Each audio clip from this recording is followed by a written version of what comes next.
सुस्वागत बच्चों, Excel tuition में आपका स्वागत है। यह वीडियो इयत्ता 9वीं का पाठ ईदगाह के जवाब सवाल सॉल्व करेंगे। तो शुरू करते हैं। पहला प्रश्न क। निम्नलिखित गद्य खंडों को ध्यानपूर्वक पढ़कर उनके नीचे दिए गए प्रश्नों के उत्तर लिखिए। अ। रमजान के पूरे 30 रोज़ों के बाद ईद आई है। घरों में ईदगाह जाने की तैयारियां हो रही है। 3 कोस का पैदल रास्ता है। फिर सैकड़ों आदमियों से मिलना बैठना है। इस अवसर पर लड़के सबसे ज़्यादा प्रसन्न हैं। इनके लिए तो ईद खुशियों से भरा दिन है। रोज़ ईद का नाम रटते थे, आज वह आ ही गई। प्रश्न। पहला प्रश्न, यह गद्य खंड किस पाठ से लिया गया है? जवाब। पहला, यह गद्य खंड ईदगाह इस पाठ से लिया गया है।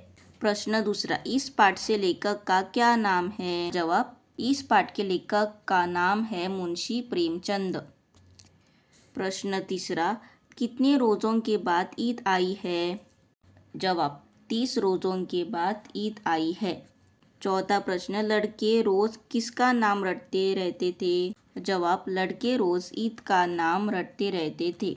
पांचवा प्रश्न, घर में ईदगाह कितनी दूरी पर है? जवाब। घर से ईदगाह 3 कोस की दूरी पर है। आ। उसे ख्याल आया, दादी के पास चिमटा नहीं है। तवे से रोटियां उतारती है तो हाथ जल जाता है। अगर वह चिमटा ले जाकर दादी को दे दे तो वह कितनी प्रसन्न होंगी।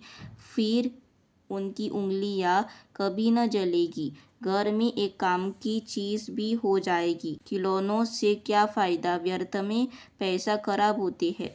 प्रश्न पहला, यह गद्य खंड किस पाठ से लिया गया है? यह गद्य खंड ईदगाह पाठ से लिया गया है। प्रश्न दूसरा, इस पाठ के लेखक का क्या नाम है? इस पाठ के लेखक का नाम मुंशी प्रेमचंद है।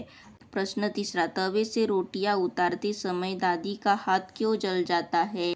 जवाब। दादी के पास चिमटा नहीं है, इसीलिए तवे से रोटियां उतारते समय दादी का हाथ जल जाता है। प्रश्न चौथा, दादी कब प्रसन्न होंगी? जवाब। हमीद जब दादी को चिमटा देगा तब दादी खुश होगी।